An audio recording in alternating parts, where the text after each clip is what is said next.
The book 100 Plus Management Models is divided into 8 different fashions or themes that encompass influential management models throughout history. In this video, we explore one of those themes: human resource management. Field expert Professor Jaap Paauwe from Tilburg University talks about this theme's importance in business thinking. For me, human resource management is a fascinating field of study, both in theory as well as in practice. Why do I think it's a fascinating field? Well, simply because it deals with the tension between, on the one hand, added value, the more economic dimension, and on the other hand, moral values, that's more about fairness and legitimacy. Let me clarify that a bit better. Added value has simply to do with the fact that we employ people in order to perform, that they have to deliver something, good services or a good product, being productive. But at the same time, people want to be treated in a good way and they want to enjoy pleasure. They want to have good colleagues, so that's more the moral dimension. And for me, the challenge of human resource management is to align those two forces, those two sets of values, added values and moral values. At the beginning of the 20th century, employees were regarded as a mere mechanical workforce, one of the many tools at the organization's disposal. Entrepreneur Henry Ford famously commented, "Why is it every time I ask for a pair of hands, they come with a brain attached?" In 1933, psychologist, sociologist and organization theorist Elton Mayo published The Human Problems of an Industrialized Civilization, concluding that motivating workers and allowing them to build relationships could improve efficiency. This was a revolutionary thought, that managing human relations could drive organizational success. And it has been an indispensable factor in management theory ever since.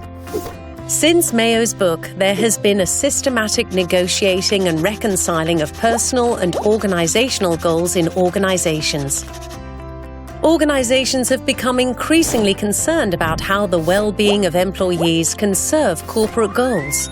Similarly, governments became increasingly concerned about employee rights and work safety conditions. The mechanical worker was transformed into a human employee, for the benefit of both the employee and the organization. A widely used way to bridge the interests of employees and organizations is gain sharing.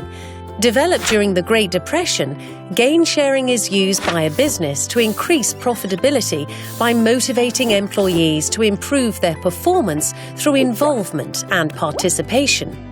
As their performance improves, employees share financially in the gain. Gain sharing's goal is to improve performance and eliminate waste, time, energy and materials by motivating employees to work smarter as a team rather than just working harder, and so differs from profit sharing, where the incentive is limited to personal financial gain. How can human relations contribute to organizational goals? What different factors are there to deal with? Different researchers have contrasted different types of employees. For instance, McGregor's theory X and Y, stating that some workers simply dislike their careers and need to be supervised, while others like their careers and are willing to take responsibility.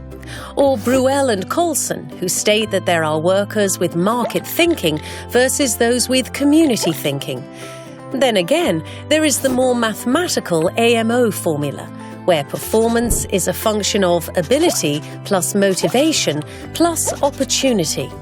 Knowing which buttons to tweak could mean the difference between success and failure for an organization.